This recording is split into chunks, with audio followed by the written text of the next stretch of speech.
राजपुर गांव में धनपत नाम का एक सेठ अपनी पत्नी और एक बेटी के साथ रहता था। वह बहुत अमीर था। गांव में उसका बहुत बड़ा कारखाना चलता था। वह अपने सामने किसी को कुछ नहीं समझता था। उसने एक आलीशान कोठी बनवाई, पूरे गांव को भोज पर बुलाया। सेठ बाबूलाल, मेरे गांव की कोठी के लिए पूरे गांव को भोज पर बुला लो। बाबूलाल, सेठ जी, पूरे गांव को एक बार फिर सोच लीजिए। सेठ, कहा ना पूरे गांव को बुलाओ, उन्हें भी तो पता चले कि इस गांव में मुझसे ज़्यादा अमीर और कोई नहीं है। बाबूलाल, जी सेठ जी। सेठ, और सुनो, उस खड़ूस मुखिया कालूचंद को भी जरूर बुलाना।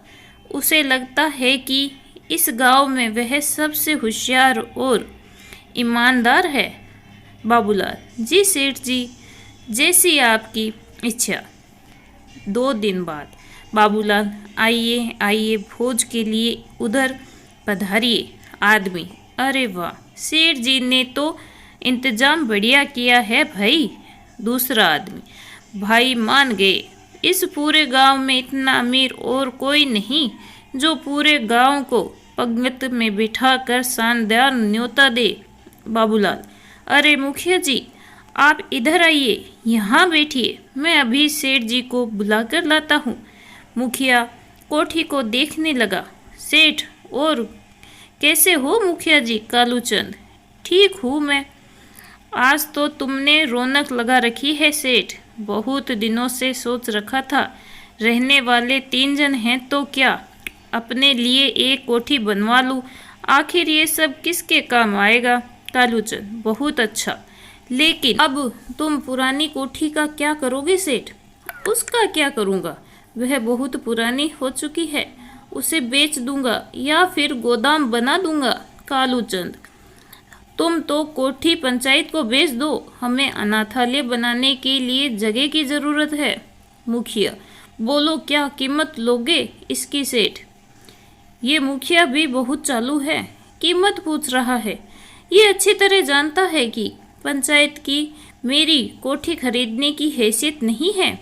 कालूचंद, क्या हुआ धनपत? सेठ, कुछ नहीं मुखिया जी, मैं सोच रहा था अपनी ये पुरानी वाली कोठी बच्चों के लिए दान दे दूं। अब पुण्य कमाने के लिए क्या रकम लेना, प्रभु की कृपा से मेरा खजाना भरा हुआ है। कालूचंद, तुम सच कह रहे हो ना? सेठ, हाँ सच कह रहा हूँ।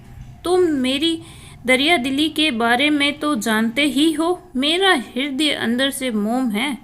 कालूचंद, हाँ तुम्हारा मोम तो आज मैंने इस भोजन में बहता हुआ देख लिया है, कारखाने में। सेठ, लालू क्या बात है, आजकल तुम मजदूरों से ठीक से काम नहीं ले रहा है? मैं तुम्हें मजदूरों से ठीक से काम करवाने के लिए पैसे देता हूँ, बैठने के लिए नहीं। लालू, सेठ जी, काम तो ठीक से चल रहा है। सेठ, देख लालू, इन मजदूरों से तू काम ठीक से करवा सकता है तब तो ठीक, वरना तू जा यहाँ से। लालू, ऐसा ना कहिए सेठ जी, मैं ये काम छोड़कर कहाँ जाऊँगा? तभी एक मजदूर चिट्ठी लेकर सेठ से कहता है। मजदूर, सेठ जी, डाकिया आपके लिए ये चिट्ठी देकर गया है। सेठ, बाबूलाल जरा इस चिट्ठी को खोलकर देखना तो। बाबूलाल, इसमें तो चिट्ठी है, आपका कोई प्रेम पत्र लग रहा है। सेठ, अरे बता क्यों रहा है, जल्दी से पढ़कर बता। बाबूलाल, नहीं पढ़ सकता, ये तो अंग्रेजी में है। सेठ, तुम तो मेरे पूरे कारखाने का हिसाब किताब रखते हो और अंग्रेजी नहीं पढ़ सकते, क्या फ़ायदा ऐसे मुंशी का? बाबूलाल, ऐसी बात नहीं है, मुझे थोड़ी बहुत अंग्रेजी पढ़नी आती है। THIS ये बन गया दिस, IS ये बन गया इज। सेठ, मतलब? बाबूलाल, आपने पढ़ने के लिए कहा था, मतलब मुझे नहीं पता। सेठ, अबे अक्ल के अंधे, तू रहेगा मुंशी ही, अकल जब बंट रही थी तब कहाँ था तू? बाबूलाल, आप गुस्सा मत करिए, इस चिट्ठी को पूरे गांव में एक ही आदमी पढ़ सकता है। सेठ, कौन? बाबूलाल, कलुआ। पूरे गांव में वही अकेला फराटेदार अंग्रेजी बोलता है सेठ। बुलाओ उसे। बाबूलाल उसके पास जाता है। कनुआ, का बाबूलाल, आज मुझसे का काम पड़ गया? बाबूलाल, जरा ये चिट्ठी पढ़वानी थी तुमसे, अंग्रेजी में है इसीलिए। कनुआ, 50 रुपये लगेंगे चिट्ठी पढ़ने के। सेठ, तुम चिट्ठी पढ़ने के रुपए लोगे? कनुआ, हाँ, अगर पढ़वानी है तो बोलो, वरना मेरा समय बर्बाद मत करो। हाँ। सेठ, अच्छा ये लो रुपए, अब पढ़ो। Kanua, this is to inform your minister Dhanpat Seth. इसका मतलब तो बताओ। कनुआ, 100 रुपये और दोगे तो चिट्ठी का पूरा मतलब समझाता हूँ। बाबूलाल, फिर से रुपए, ये क्या बात है? सेठ, अच्छा ये लो, अब बताओ। कनुआ, सेठ जी, ये चिट्ठी शहर से HR कंपनी से आई है। इसमें लिखा है वह आपको माल का बड़ा ऑर्डर देना चाहते हैं, इसीलिए आप अपने माल का सैंपल वहां भेज दो। ये देखो, यहाँ सब लिखा हुआ है। अगर आप चाहो तो मैं बाबूलाल को सब कुछ समझा दूंगा, लेकिन जरा मेरा भी ध्यान रखना। सेठ, हाँ, क्यों नहीं, तुम इसे सब समझा दो। कनुआ, ठीक है, तो मैं कल सुबह आकर सब समझा दूंगा इसे। सेठ, बाबूलाल अभी तुम जाओ और कल इस कनुआ से सब कुछ समझकर सैंपल भेजने की तैयारी करो। बाबूलाल, जी सेठ जी। मशीनों को देखने के बाद सेठ, ठीक से सभी मशीनों को देखकर ताला लगाना। अरे, तुम अभी तक यहीं हो, तुम्हारा काम हुआ कि नहीं? आदमी, सेठ जी सब तैयार है, बस फिट नहीं हो रहा। सेठ, छोड़ो, तुम्हारे बस का कुछ नहीं है, मेरे एडवांस रुपए वापस कर देना। सेठ के जाने के बाद आदमी, भाई कारखाना बंद मत करना, मैं अभी 10 मिनट में सामान लेकर आता हूँ। कुछ दिन बाद सेठ, बाबूलाल, उस शहर वाली कंपनी का कोई जवाब आया या नहीं? बाबूलाल, नहीं सेठ जी। सेठ, सैंपल तो ठीक से भेजा था ना कि नहीं? बड़ा ऑर्डर आना था वहाँ से। बाबूलाल, सेठ जी, मैंने सब कुछ सही से भेजा था। सेठ, बाबूलाल, तू मुझे डुबो देगा, तूने जहाँ जहाँ सैंपल भेजा है वहाँ से कोई जवाब नहीं आया। तभी 2 पुलिस वाले आए। पुलिस वाला, अरे सेठ, धनपत कौन है? सेठ, क्या हुआ? मैं हूँ धनपत। पुलिस वाला, अरे तुम्हारे हमारे साथ थाने चलना होगा, शिकायत आई है तुम्हारी, तुम्हारा माल जो है नकली। बाबूलाल, नहीं साहब, हमारा माल 100% असली है, कोई मिलावट नहीं है उसमें। पुलिस वाला, अरे HR कंपनी ने शिकायत की है, तुमने जो उन्हें सैंपल भेजे थे ना, वह सब मिलावटी है। अगर ऐसा माल बाजार में गया ना तो तहलका मच जाएगा। सेठ, लगता है आपको कोई गलतफहमी हुई है, हमारे यहाँ ऐसा काम नहीं होता साहब।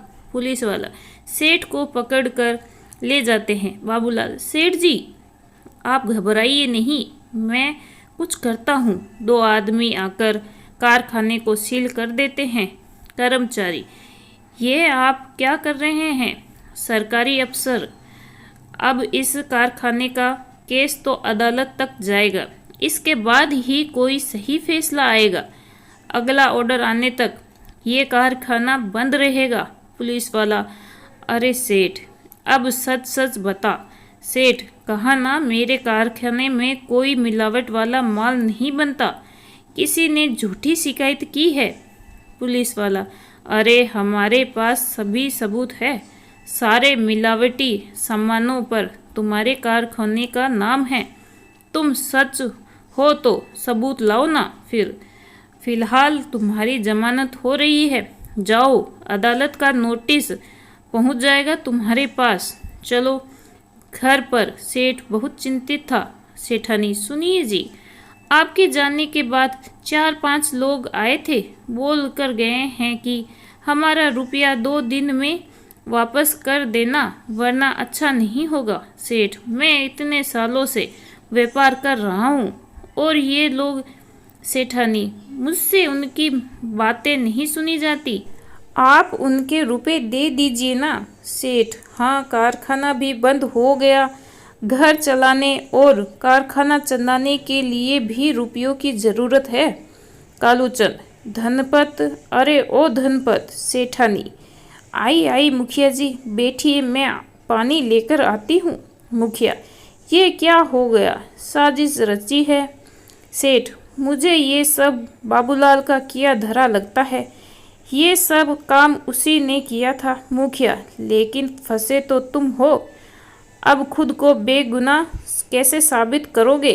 सेठ, मुखिया, एक उपकार कर दो, मुझे पैसों की सख्त ज़रूरत है। कैसे भी हो ये कोठी बिकवा दो। मुखिया, अरे कैसी बात करते हो? फिर तुम रहोगे कहाँ? पर सेठ, मैं झोंपड़ी में ही रह लूँगा, मगर इन लेनेदारों से पीछा छूटे। मुखिया, ऐसा नहीं कहते धनपत, तुमने अनाथालय के लिए बच्चों को घर दिया था, वहीं रहना, नहीं तो मेरे घर चलना। आदमी, अच्छा हुआ साहब, आप यहाँ मिल गए। आप मुझे मेरा पैसा दे दो। सेठ, अबे तुम्हारे किस बात के पैसे?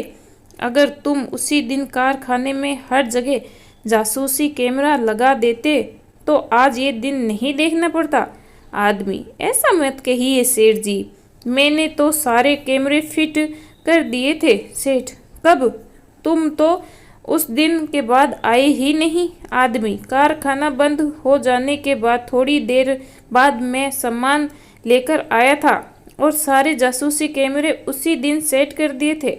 वह तो मेरी माँ की तबीयत अचानक से खराब हो गई तो मुझे रातों रात गांव से जाना पड़ा, इसीलिए आपको बता नहीं पाया। मुखिया, ये तो बहुत अच्छी बात है धनपत, कारखाने से तुम्हारी बेगुनाही का कोई ना कोई सबूत जरूर हाथ लगेगा। सेठ, हाँ, चलो चलते हैं।